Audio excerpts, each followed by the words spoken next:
En el año de 1762, el filósofo Rousseau escribió un tratado filosófico sobre la educación llamado Emilio. En el siguiente video expondré y remarcaré las diferencias entre el actual sistema educativo con uno basado en las ideas filosóficas de Rousseau.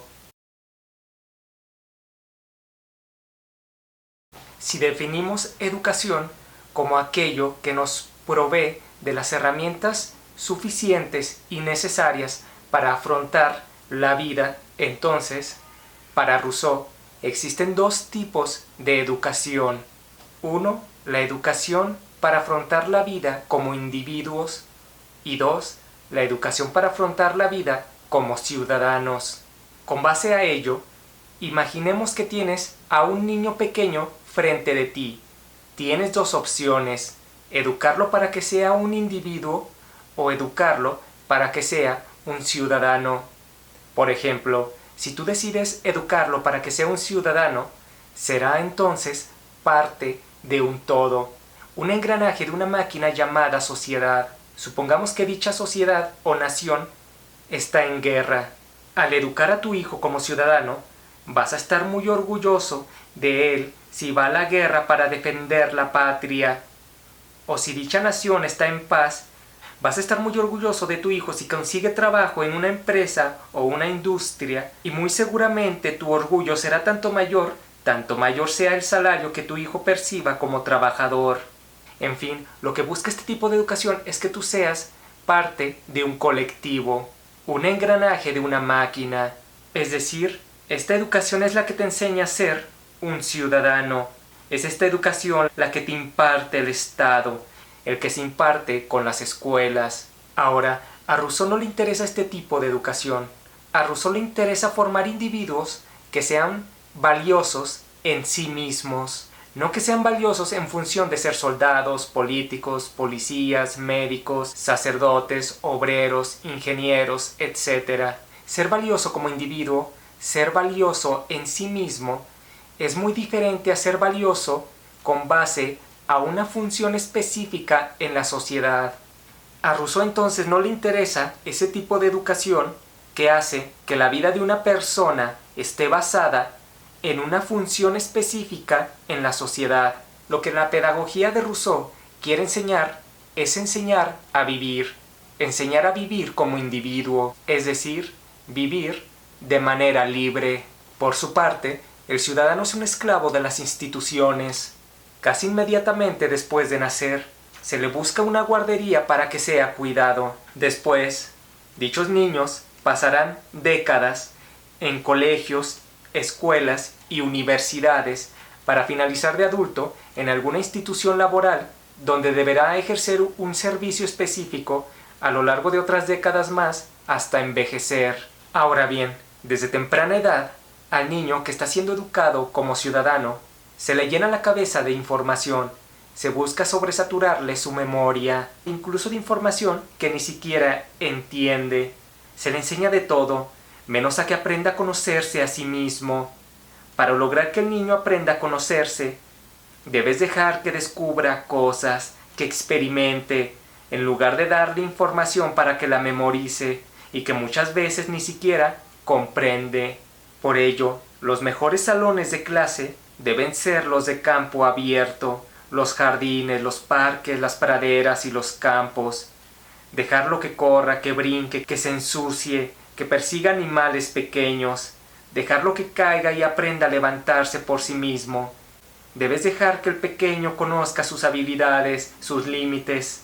El primer conocimiento que podemos obtener de nosotros es el conocimiento del propio cuerpo y sus posibilidades.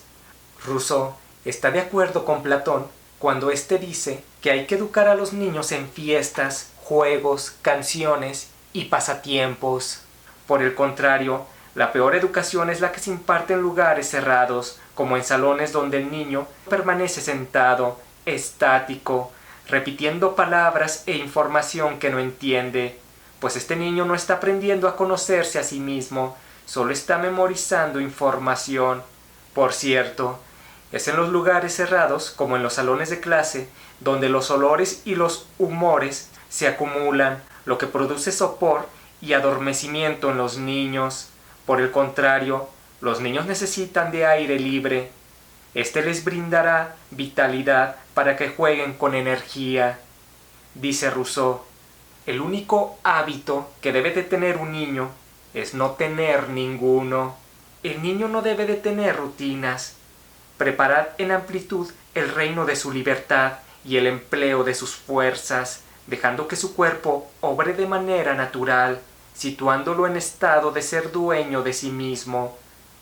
Un niño que comienza a conocerse a sí mismo no necesita ser vigilado incesantemente y con preocupación por adultos, como es el caso de aquellos niños que no conocen sus límites y que por ello hay que vigilarlos todo el tiempo para que no se lastimen a sí mismos. Cabe destacar que el niño que se le enseñe a ser un individuo debe tener un solo maestro para él, y que de preferencia sea alguien que el niño ame y admire. Y esto se debe a que un solo maestro puede ocuparse de un solo estudiante porque es la única forma en la cual el maestro puede observar y analizar a su alumno. Solo así el maestro puede conocer a su alumno íntegramente. Y esto solo se logra cuando el maestro ama al estudiante y pasa tiempo con él.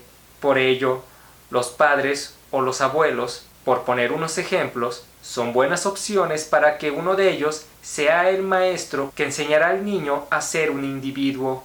Por el contrario, en los sistemas educativos del Estado, un solo maestro imparte clase a decenas de niños, como si fueran un rebaño obediente de las instrucciones de una sola persona.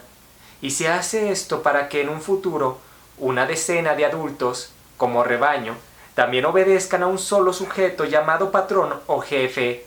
De hecho, el que un solo maestro tenga tantos niños como estudiantes imposibilita que el maestro conozca plenamente a cada uno de ellos, pues son tantos que incluso el maestro olvida hasta sus nombres.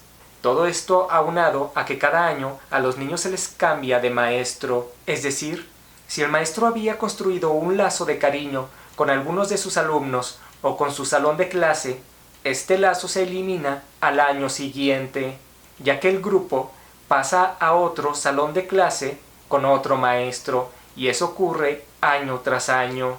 En síntesis, el sistema educativo que genera ciudadanos busca eliminar todo rastro de lazos emocionales, en aras de que la relación de enseñanza y posteriormente la relación laboral sea seca, fría y vacía, pues esa falta de empatía es la que se requiere para generar la dinámica del amo y del esclavo, o más bien la del patrón y sus obreros. En fin, una vez que tenemos una idea clara sobre la diferencia entre la educación que forma ciudadanos a la educación para formar individuos, podemos ahora sí comenzar cómo sería la educación para formar individuos desde la edad temprana. Sigamos entonces las instrucciones que nos da Rousseau. Cuando los niños aún no saben hablar, cuando no han adquirido el lenguaje, solo están atentos a aquello que les llame la atención de sus sentidos. Ahora, tú como maestro o padre, cuando algo les llame la atención, no acostumbres a los niños a llevarle los objetos que les llamen la atención hasta sus manos, ni tampoco cuando le exijan con llantos mientras extiendan el brazo. Antes bien, intenta siempre mover al niño hacia el objeto, para que desde pequeños sepan que los objetos no van hacia las personas, sino que las personas tienen que ir por lo que desean. Si acostumbras al niño a llevarle los objetos que le llamen la atención hacia él, lo acostumbrarás a que él crea que las personas a su alrededor están para complacerlo y su orgullo y vanidad comenzarán a fortalecerse. Creerá que el mundo se divide entre los que desean y entre los que deben obedecerlos. Es decir, que el mundo se divide entre amos y esclavos.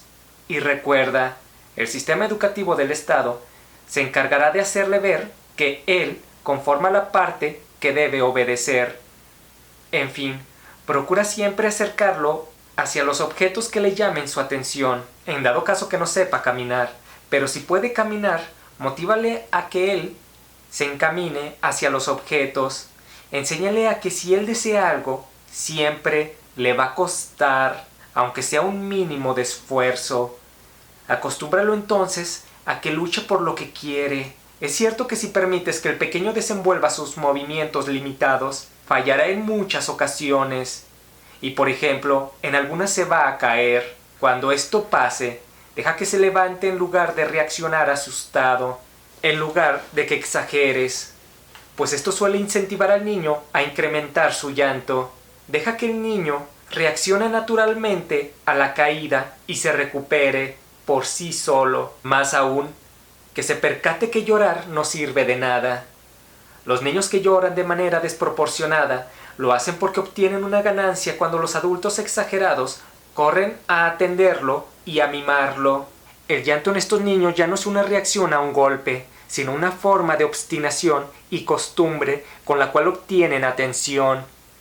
El único remedio a esto es no brindarle dicha atención, pues ningún niño llora cuando ve que es un trabajo inútil. Por cierto, es importante saber que si el pequeño se acostumbra a obtener las cosas con su propio esfuerzo, sus deseos van a ser moderados, es decir, limitarán sus deseos a sus fuerzas y posibilidades, y por tanto no serán caprichosos como aquellos niños que desean todo y nada les cuesta.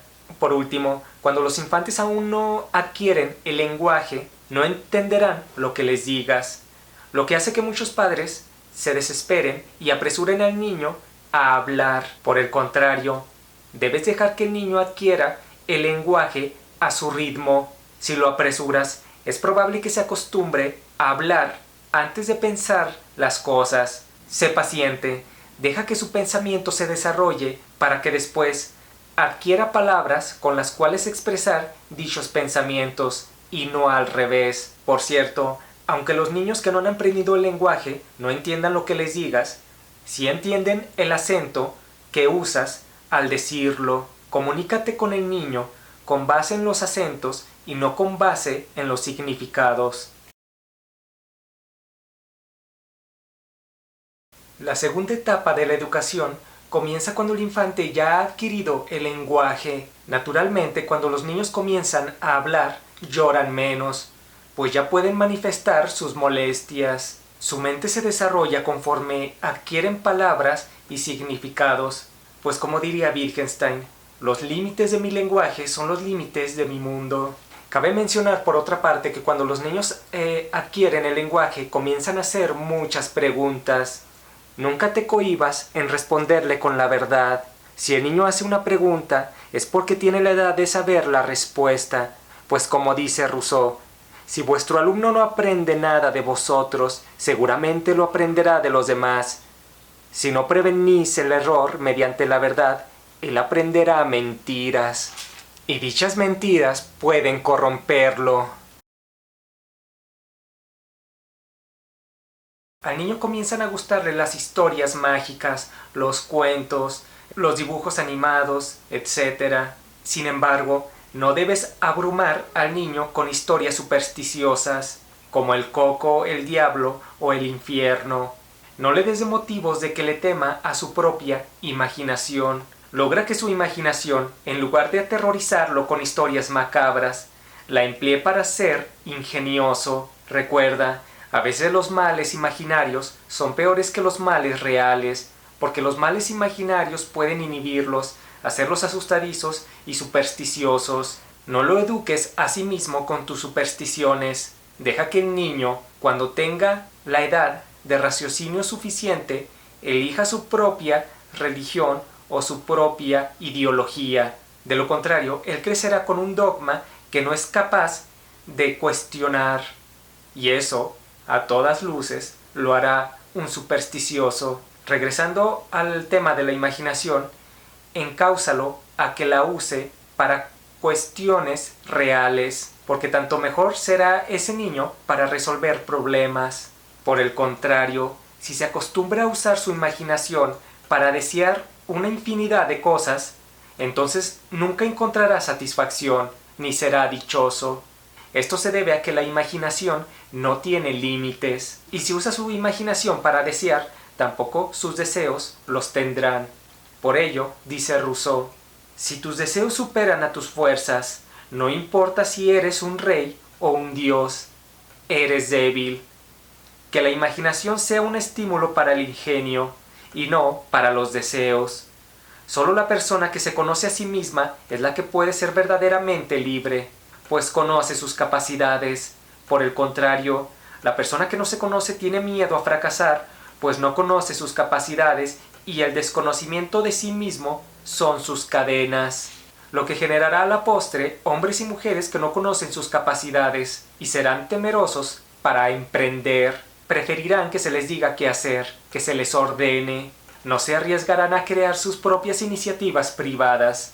Más bien, buscarán a que se les acepte en trabajos asalariados en lugar de crearlos. Ellos no son libres porque no hacen lo que les apasiona, pues no saben lo que les apasiona, ya que se desconocen. Si observamos, la felicidad de los niños es el uso de su libertad. Resulta también que esa es la felicidad natural del adulto. Sin embargo, la felicidad que el Estado nos quiere implantar es más bien la de tener una rutina para ganar dinero y consumir lo que no necesitamos. Por tanto, enseña al niño a conocerse a sí mismo, para que éste sepa lo que necesita y que no genere por costumbre deseos sobre cosas que no necesita. El niño que desea más allá de lo que necesita está constantemente buscando que alguien obedezca sus caprichos. Si se lo acostumbra a que sus caprichos sean satisfechos, él creerá que los demás están para servirlo.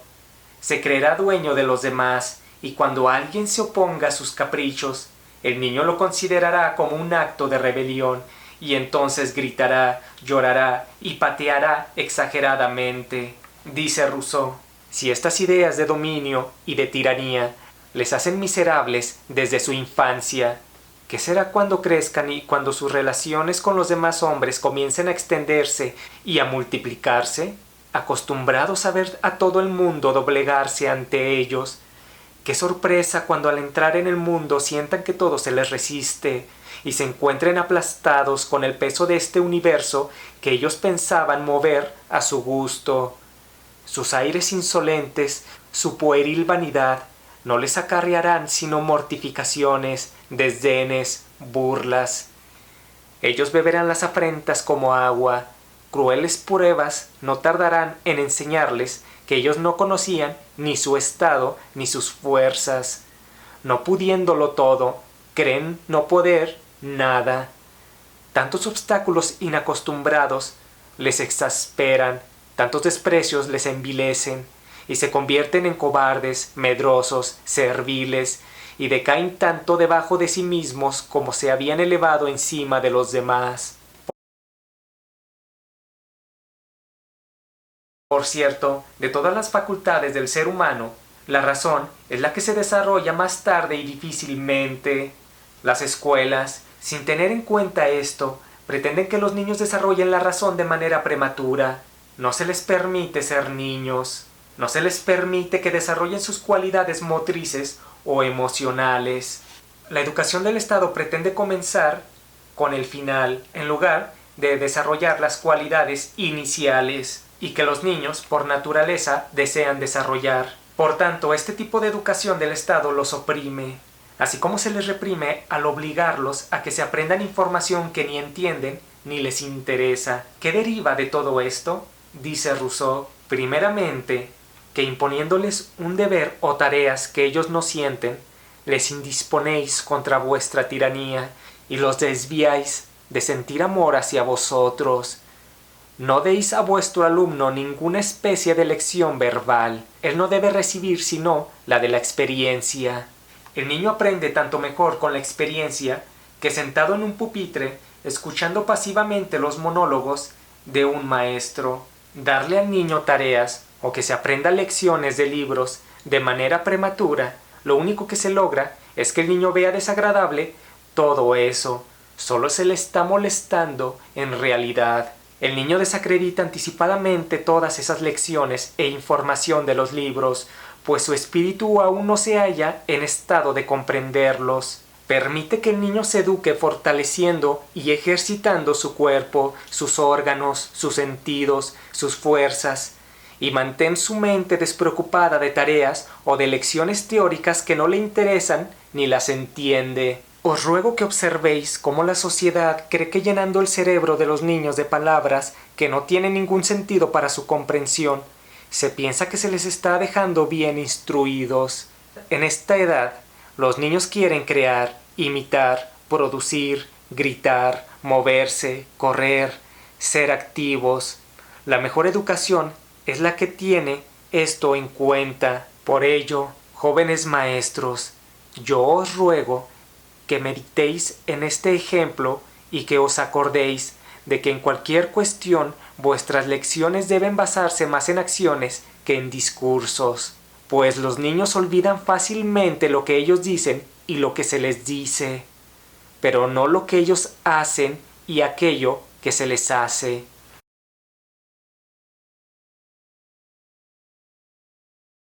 Guárdate y abstente de educar al niño con el deber ser, es decir, a enseñarle en base a qué debe hacer o que no debe hacer esto o aquello. Deja que su propia comprensión le indique las consecuencias de sus actos. Preocúpate más porque sea empático, y solo será empático si se lo deja ser libre y no se le trata como si fuera un objeto, es decir, como algo que tiene que obedecer. Pues si se lo trata como un objeto, él tratará a otras personas como objetos. Y un claro ejemplo de ello es el bullying. Y no es que el niño que hace bullying sea un perverso o un niño malévolo. Es que simplemente no se le ha enseñado a tener empatía, porque se le ha tratado como un objeto, y él busca tratar a otros niños como objetos, y nadie tiene empatía por los objetos. Por cierto, recuerda que también en una educación donde se busca que el niño sea obediente, nace la mentira y el fraude, pues el niño hará lo que no debe a escondidas, incluso por el simple deseo de hacer lo que se le dice que no debe. Si se le educa con deberes, para el niño las obligaciones serán ataduras, y para librarse de dichas ataduras, como manifestación de su libertad, el niño, a propósito, hará lo que no debe, y lo hará a escondidas para no ser castigado. Y así nace el fraude y la corrupción. Y si el niño es sospechoso de algo o se le atrapa haciendo algo que no debe, el niño lo negará y mentirá. Ahora, no es que el niño sea mentiroso, más bien no te tiene la confianza a ti para decirte la verdad. En ciertas ocasiones, los niños se crean amigos imaginarios como una necesidad de tener un confidente, alguien que lo escuche, alguien con quien expresarse, pues si ese alguien que él necesita como confidente no existe en la realidad, él lo construirá en la fantasía. Tened presente que si el niño no teme de vuestra parte ni sermón, ni castigo, ni reprimenda, él os dirá siempre todo, y no se atreverá a confiarle nada a nadie excepto a ti, y lo hará cuando tenga confianza plena en que no debe ocultaros nada. Retomando el tema de las mentiras, existen dos tipos de mentiras. Las mentiras con respecto al pasado, cuando se niega algo que ya se hizo o se afirma algo que no se ha hecho, y la mentira con respecto al futuro, como cuando un niño jura que ya se va a portar bien, por ejemplo. Por tanto, cuando se les quiere obligar a decir la verdad, en realidad se le está enseñando a mentir. Y es que no es en realidad el niño el que deba de decir la verdad, ser empático o ser noble. Esto le corresponde al maestro o a los padres, ya que el niño, por amor y admiración hacia ellos, los imita. Cuando el maestro o los padres son sinceros, incluso el niño, por orgullo y dignidad, aprenderá a no mentir. Incluso el orgullo y la dignidad del niño pueden depender de no mentir y decir siempre la verdad, como su maestro o sus padres.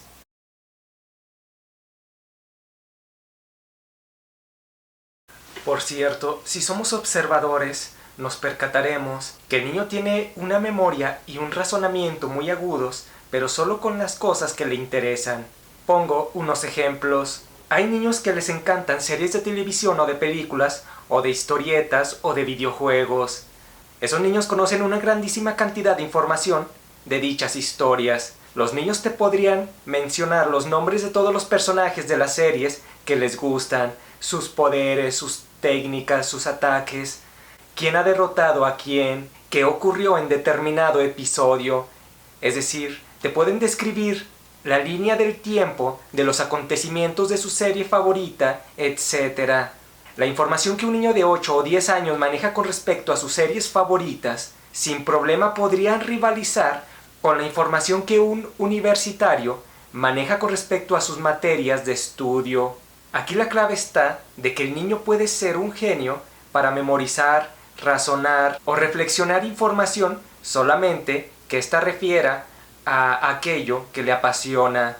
Si intentas obligarlo a que estudie temas o materias que no le gustan, lo único que vas a provocar es una aversión prematura en el niño con respecto a esos temas. Por ejemplo, si lo obligas a que aprenda de memoria cierta información en aras de que pase un examen, el niño lo hará solo con ese fin. Una vez que lo pase, buscará desechar esa información. Y es así que abundan los casos de gente que ni siquiera tiene conocimiento de primaria, aun siendo profesionista. El sistema educativo del Estado, entonces, solo estimula la memoria a corto plazo.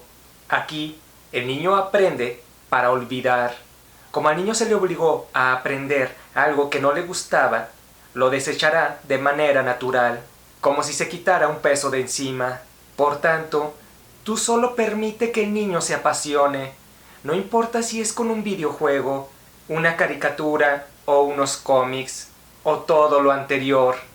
Permite que su mente se estimule, se desarrolle, en lugar de que anestesie su mente con información que no le gusta ni comprende. Aquí lo importante, diría Rousseau, es darle al niño el deseo de aprender.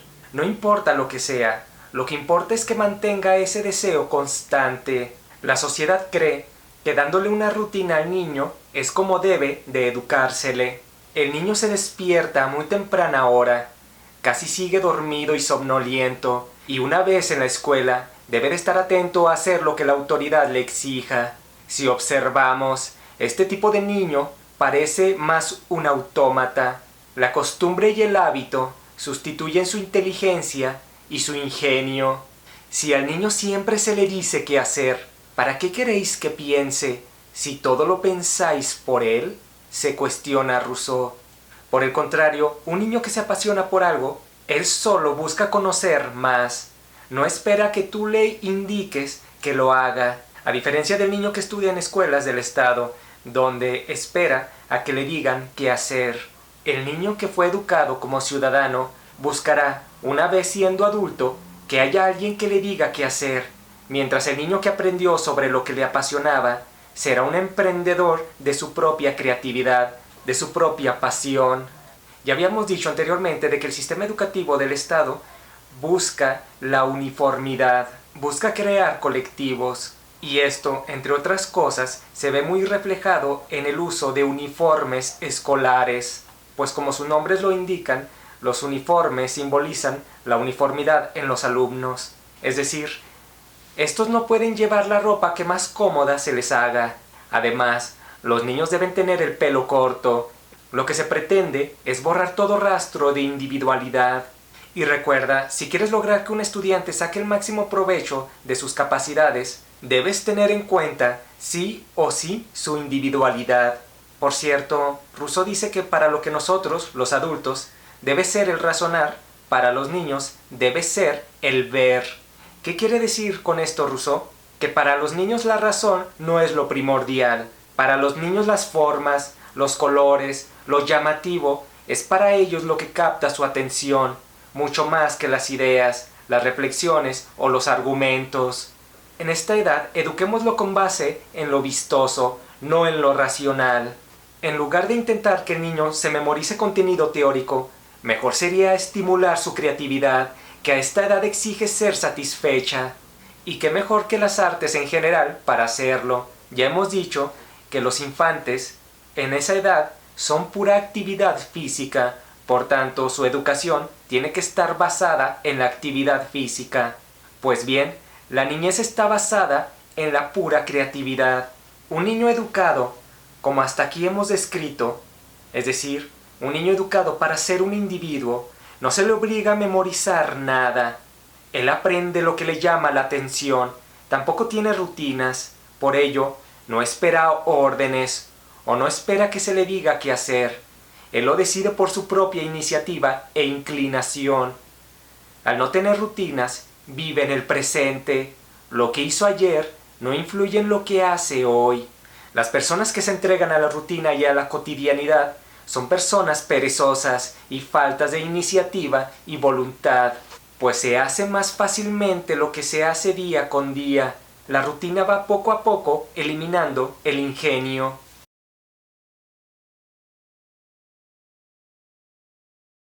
Para Rousseau, un niño educado de manera correcta le es irrelevante tanto los convencionalismos como los títulos de nobleza. Trata a las personas como lo traten a él. El rey es para él lo mismo que el sirviente. Todos son iguales a sus ojos. Si alguien es amable con él, llámese rey o sirviente, él será amable a sí mismo con aquella persona. Y no porque tenga la obligación de serlo, sino porque le nace tratar con cariño a quien lo trata con cariño. Y lo mismo ocurre cuando alguien lo trata de mala manera, pues él aprende a defenderse, ya que él no quiere depender de que alguien lo defienda constantemente, pues si dependiera de alguien, no sería libre, y la libertad es lo que su espíritu busca alcanzar. Rousseau aconseja de que debes dejar en paz y en libertad al niño. Obviamente tienes que cuidarlo y vigilarlo, pero sin meterte en sus asuntos. Un niño que se conoce a sí mismo no realiza actividades que excedan sus fuerzas y habilidades. Sus medios y capacidades están en armonía con sus deseos.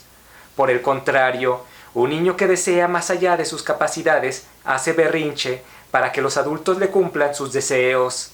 Este tipo de niños no se conocen a sí mismos, no han adquirido un equilibrio entre sus deseos y sus capacidades.